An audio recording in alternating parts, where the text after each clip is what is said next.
Welcome back to the channel. हम आज से सोशल इश्यूज के पीटी 365 को कवर कर रहे हैं। तो सोशल इश्यूज हमारा बहुत बड़ा लेक्चर नहीं होगा, ये थोड़े से ही लेक्चर्स, 4-5 लेक्चर्स में ये शायद कंप्लीट हो जाए, बिकॉज इसके हम कंटेंट्स पहले देख लेते हैं कि क्या क्या हमें पढ़ना है यहाँ पे। तो सबसे पहले हमें विमेन रिलेटेड इश्यूज को देखना है। एसएचजी आएगा, उसमें जेंडर इनइक्वालिटी, अबॉर्शन, सरोगेसी, तमाम ऐसी चीज़ें आएंगी। उसके बाद चिल्ड्रन से रिलेटेड इश्यूज देखेंगे, चाइल्ड लेबर, चाइल्ड मैरिज। फिर वल्नरेबल सेक्शंस हैं। उसके बाद एजुकेशन है, एजुकेशन में भी early childhood and higher education इस तरह से डिवाइडेड है। उसके बाद हेल्थ है, हेल्थ के बाद न्यूट्रिशन एंड सैनिटेशन है। तरह तरह के रिपोर्ट्स देखेंगे, ग्लोबल हंगर इंडेक्स, उसके बाद waste food waste index report, इस तरह की रिपोर्ट्स होंगी।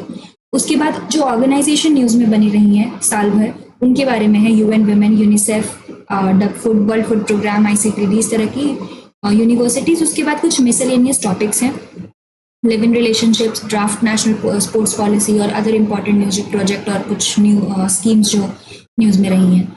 तो हम अपने लेक्चर की शुरुआत करते हैं। तो सबसे पहले issues which are related to women, issues and development also which are related to women. तो सबसे पहला हमारा जो टॉपिक है वो है women led development self help groups. SHG हमारा न्यूज़ में है। Recently, Prime Minister felicitated 11 lakh new Lakhpati didis in a function organized at Jalgaon in Maharashtra. तो महाराष्ट्र में एक फंक्शन में प्रधानमंत्री ने 11 लाख न्यू लखपति दीदी को फेलिसिटेट किया है। PM also released a revolving fund of 2500 crore benefiting about 48 lakh member of 4.3 lakh SHG।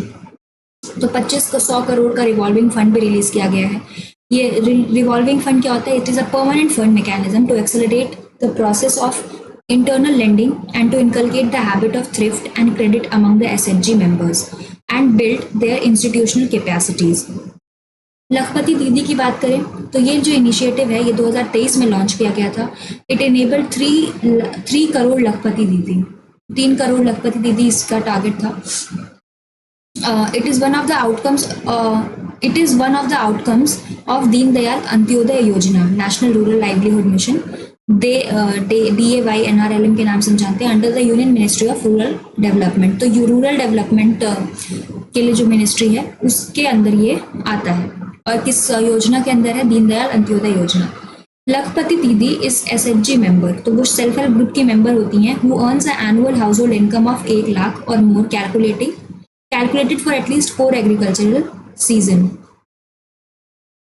ठीक है, तो एंड और business cycle with an average monthly income exceeding 10,000। तो मंथली इनकम जो होगा 10,000 से ज़्यादा होना चाहिए और साल भर की कमाई 1 लाख से ऊपर होनी चाहिए। तो ये लखपति दीदी होती हैं, इनको कहा जाता है। और ये सेल्फ हेल्प ग्रुप के मेंबर होती हैं। सेल्फ हेल्प ग्रुप जो होता है वो self governed, peer controlled and informal association होता है ऑफ अप टू 20 मेंबर्स। उसमें 20 मेंबर हो सकते हैं with similar social economic background. तो सोशल इकोनॉमिक बैकग्राउंड सेम होना चाहिए, सेम बैकग्राउंड से आने चाहिए। And who choose to come together for a common purpose, they come together एक तरह से। फाइनेंशियल असिस्टेंस, कैपिटलाइजेशन सपोर्ट जो रिवॉल्विंग फंड है, एंड कम्युनिटी इन्वेस्टमेंट फंड जो है ये इस चीज़ को सपोर्ट करता है फाइनेंशियली। बैंक लोन की बात करें तो collateral free bank loan up to 20 lakh for एसएचजीज, interest subvention maximum of 3 lakh पर SHG, and overdraft facility of up to 5,000 for women SHG member having a Jan Dhan account. तो ये लोन में इस तरह की उनको छूट दी जाती है। Women enterprise acceleration fund, medium to long term debt financing to women entrepreneurs. तो विमेन एंटरप्राइज एक्सेलरेशन फंड जो है वो मीडियम से लॉन्ग टर्म जो डेट फाइनेंसिंग होता है वो कर देता है विमेन एंटरप्रेन्योर्स को। And vulnerability reduction fund VRF जो है, it is fund given to the village organisations as a revolving fund given by the cluster level federation. VRF is a corpus fund given to address the vulnerabilities like food insecurity, health risk, hospitalization, natural calamity that are faced by household और community। तो ये एक तरह से insecurity जो vulnerabilities होती हैं उस एरिया में ये फंड देने का काम करता है VRF जो है, which is vulnerability reduction fund। Measure taken to promote self help group। तो सेल्फ हेल्प ग्रुप जो है उसको प्रमोट करने के लिए जो मेजर्स लिए गए हैं, NRLM Deendayal Antyodaya Yojana, step up village entrepreneurship programme SVEP, Aajeevika ग्रामीण एक्सप्रेस योजना एंड आजीविका रजिस्टर। तो ये 3 जो योजना है वो दीनदयाल अंत्योदय योजना के अंदर आते हैं।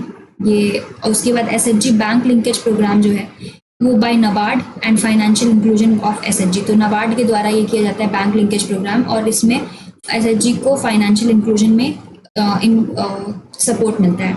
सरस collection exhibit SHG product on government e platform marketplace. तो जो एसएचजी ग्रुप मतलब जो सेल्फ हेल्प ग्रुप्स हैं उनके प्रोडक्ट को गवर्नमेंट ई मार्केट प्लेस में दिखाना ये सरस कलेक्शन का काम है। Provide rural SHG market access to government buyer. तो गवर्नमेंट बायर्स को रूरल एसएचजी मार्केट का एक्सेस मिलता है। अब इसके बाद ग्लोबल जेंडर गैप रिपोर्ट जो है वो न्यूज़ में है। तो global gender gap report was released by World Economic Forum (WEF). Report was based on global gender gap, which annually benchmarked the current state and evolution of gender party-based 14 indicator across 4 key dimensions। तो ये जो report है ये global gender gap index के basis पे निकाली जाती है, जिसमें कि 14 इंडिकेटर्स यूज किए जाते हैं। 4 डायमेंशंस होते हैं और 14 इंडिकेटर्स होते हैं। तो global gender gap index framework जो है उसके डायमेंशंस की बात करें तो 4 डायमेंशंस जो होते हैं: economic participation and opportunity, educational attainment, health and survival, political empowerment. तो ये है, इसमें पॉलिटिकल एम्पावरमेंट भी इंक्लूड किया गया है। यहाँ पे ये नोटिस करने वाली बात है। एजुकेशन की बात तो हो गई, हेल्थ की बात हो गई और इकोनॉमिक अपॉर्चुनिटी की बात हो गई, साथ ही साथ पॉलिटिकल एम्पावरमेंट भी इसमें इंक्लूडेड है। इसकी की फाइंडिंग्स क्या है? टॉप 3 कंट्रीज कौन से हैं इस रिपोर्ट के अकॉर्डिंग जो ग्लोबल जेंडर गैप इंडेक्स पे काफ़ी अच्छा परफॉर्म किया है जिन्होंने? Iceland, Finland and Norway. तो ये कंट्रीज अच्छी हैं, परफॉर्म टॉप 3 कंट्रीज हैं। 68.5% of global gender gap has been closed in 2024। तो ऐसा बोला जा रहा है कि 68.5 जो जेंडर गैप है वो 68.5% वो क्लोज हो खत्म हो गया है 2024 में। Health and survival gender gap has close by 96%। तो हेल्थ और सर्वाइवल का जो गैप है वो 96% तक उसको रिड्यूस किया गया है। एजुकेशनल अटेनमेंट का गैप जो है वो 94.9% तक उसको पूरा किया गया है। At the current rate of progress it will take 134 years to reach full gender parity. इतना होने के बाद भी हम बात करें कि इतना कवर हो गया, इतना कवर हो गया, बट इसके बाद भी 134 ईयर्स लग जाएगा पूरी फुल जेंडर पैरिटी को लाने में। इंडिया की रैंक की बात करें तो 129th रैंक है इंडिया की 146 कंट्री में। 2023 में इंडिया की रैंक 127 थी अभी और थोड़ी नीचे चली गई है। 5th in the south Asia. South Asia जो रीजन है वहाँ पे इंडिया की रैंक 5th है। इंडिया से आगे बांग्लादेश है, नेपाल है, श्रीलंका और भूटान। ये 4 कंट्री इंडिया से आगे हैं लिस्टिंग में बात करें तो। Small decline in educational attainment. जो एजुकेशनल अटेनमेंट का पैरामीटर है वहाँ पे थोड़ा डिक्लाइन देखने को मिला है। पॉलिटिकल एम्पावरमेंट में भी थोड़ा डिक्लाइन देखने को मिला है। While economic participation and opportunity slightly improve, लेकिन इकोनॉमिक पार्टिसिपेशन में थोड़ा सा इम्प्रूवमेंट हमें देखने को मिला है। तो एजुकेशन और पॉलिटिकल एम्पावरमेंट के मामले में थोड़ा सा डिक्लाइन देखने को मिला है और इकोनॉमिक में थोड़ा सा इम्प्रूवमेंट है। पॉलिटिकल एम्पावरमेंट की बात करें तो अभी रिसेंटली हमारा बिल आया था ना, नारी अधिनियम जो आया था, जो कि सीट रिजर्व करता है विमेन की पार्लियामेंट में। तो शायद उससे कुछ हेल्प हो पाए इंडिया की और इंडिया का रैंक इसमें थोड़ा इम्प्रूव हो पाए। तो उसी के साथ हमारा ये टॉपिक खत्म होता है। नेक्स्ट टॉपिक की बात करें, gender inequality index 2022। Just a second, I will plug in the charger. Actually मेरा लैपटॉप डिस्चार्ज हो गया है। Just a second.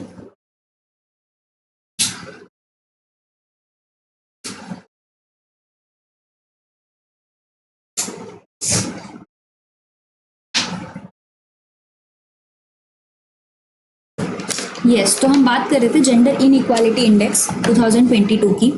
सो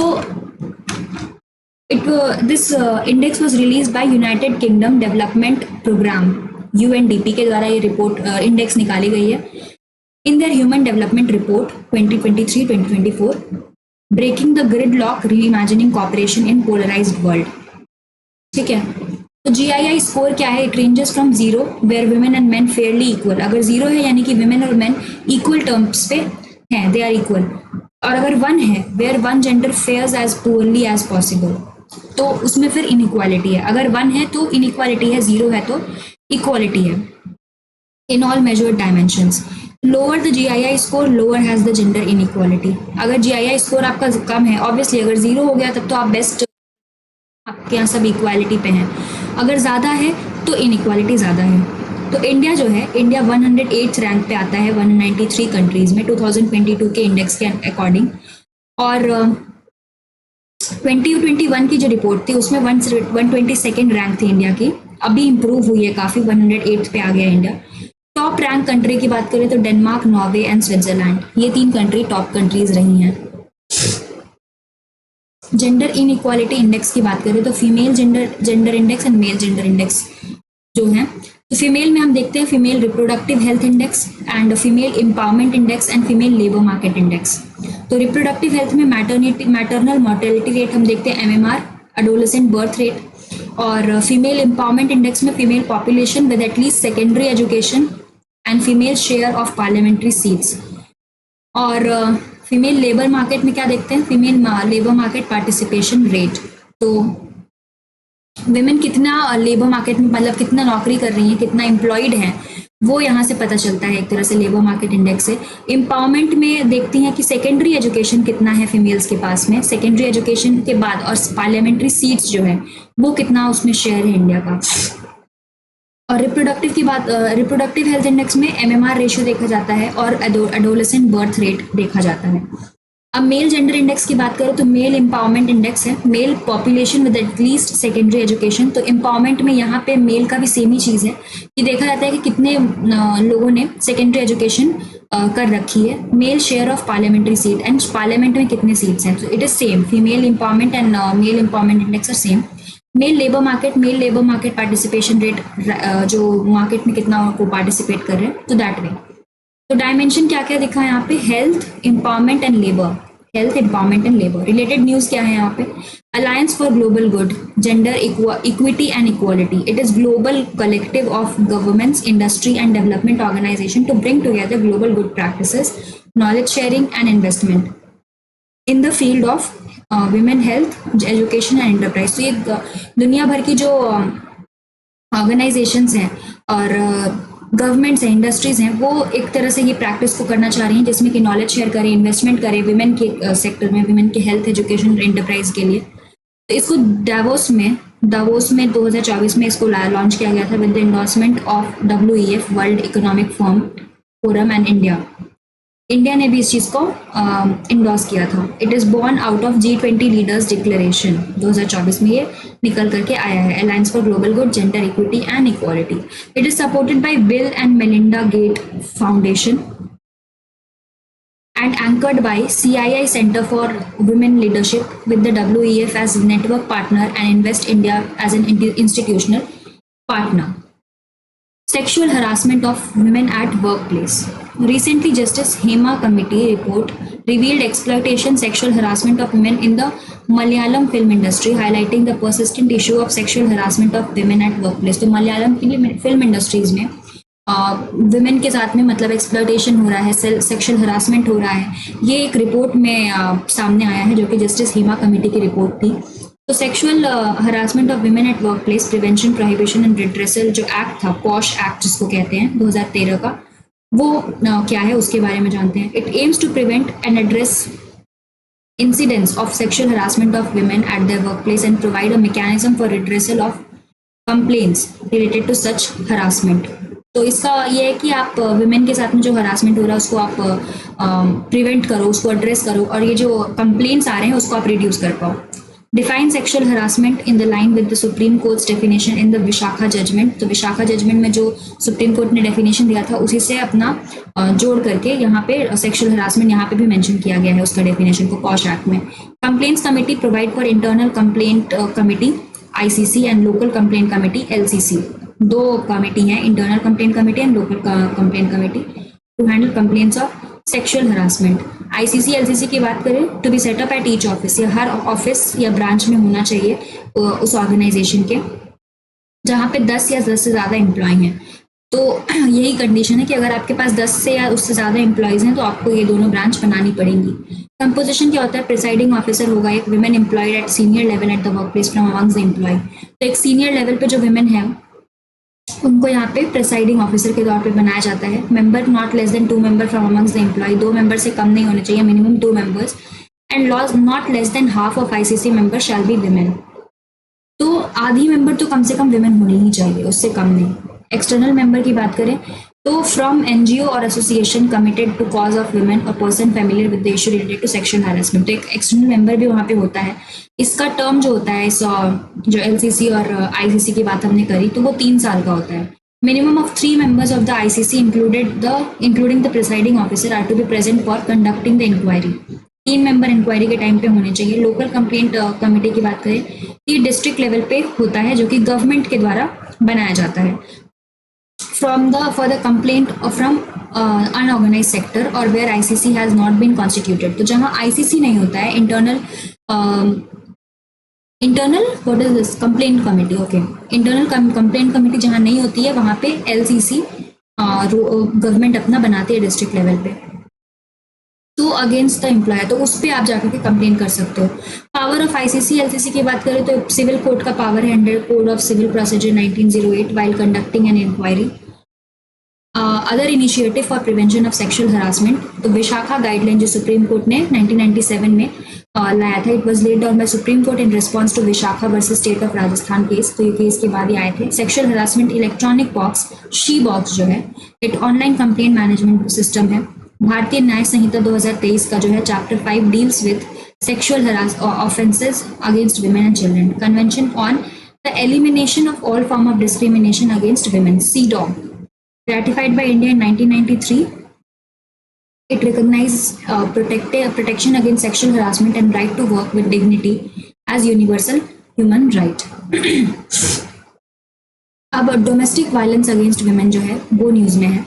तो Supreme court reiterated that domestic violence act is applicable to every woman irrespective of religious affiliation or social background to protect them from domestic violence। तो उनका किस religious affiliation से, कौन सा सोशल बैकग्राउंड है, इससे matter नहीं करता है। जो डोमेस्टिक वायलेंस एक्ट है वो सब पे बराबर लगेगा। तो protection of women from domestic violence act 2005 का जो एक्ट है, इसमें क्या बोला गया, enacted in exercise of the power under article 15(3) part 3 of the constitution of India, the protection of women from domestic violence act 2005 was enacted।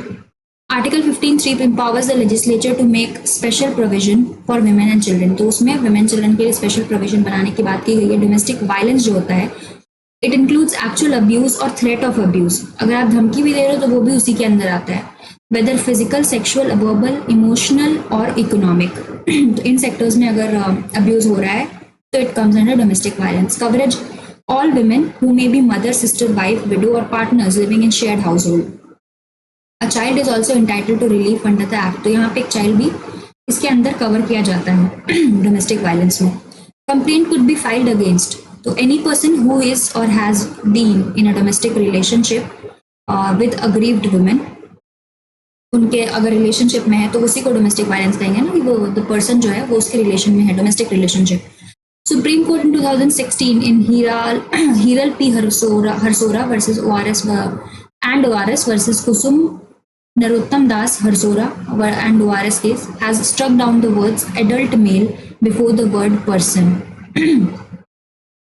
तो adult male को हटा करके person इसको कर दिया गया। Relatives both male and female of husband or male partner, तो जो रिलेटिव हैं या तो मेल या तो फीमेल कोई भी हस्बैंड ऑफ हस्बैंड और मेल पार्टनर जो है उनके रिलेटिव्स भी इसमें इंक्लूडेड हैं। Only provide for civil remedies for marital rape and no criminal proceeding can be initiated against their perpetrators।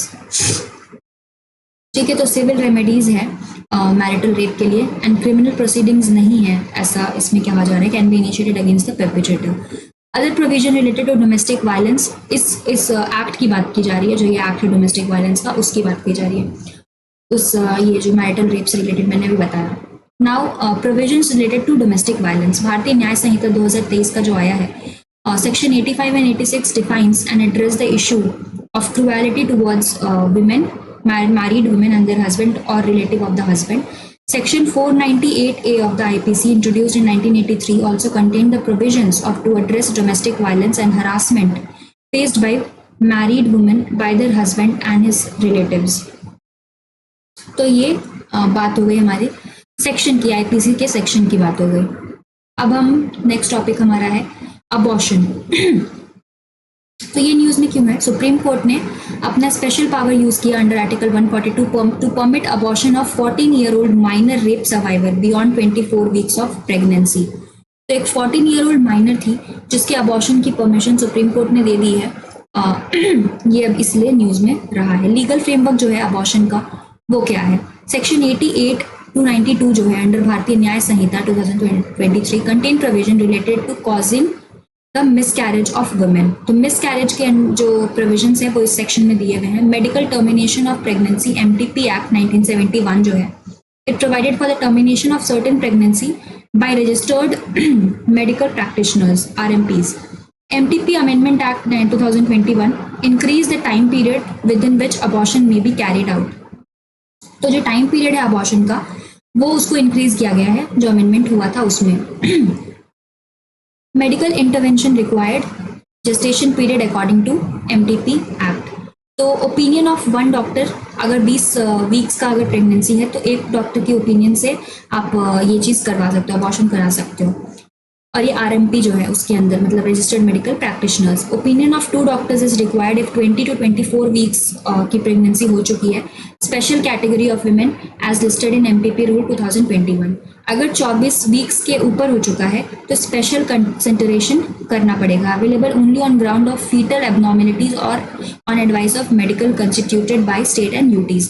तो ये एक स्पेशल कंसिडरेशन वाला केस है। लेकिन ये जो अभी जो जिस बच्ची को अभी सुप्रीम कोर्ट ने अलाउ किया है अबॉर्शन के लिए तो वो भी बियॉन्ड 24 वीक्स का ही केस था।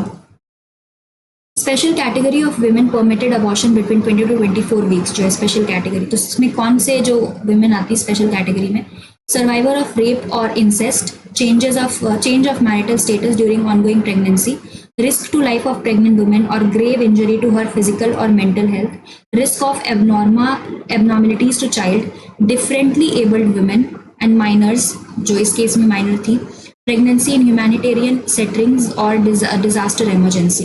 तो ये स्पेशल कैटेगरीज हैं। In 2022 Supreme Court ruled that for the sole purpose of MTP act the meaning of rape must include marital rape. तो सुप्रीम कोर्ट ने 2022 में बोला कि MTP के एक्ट में रेप का मतलब उसमें मैरिटल रेप भी इंक्लूडेड है। SC also extended the right to safe and legal abortion up to 24 weeks to unmarried and single women। तो जो 24 वीक तक आप अबॉर्शन करवा सकते हो which is safe and legal, तो ये भी बढ़ा करके किया गया। इसके बाद हमारा सरोगेसी न्यूज में है। So we will talk about this in the next lecture and till then keep revising, keep learning and stay tuned for the next video.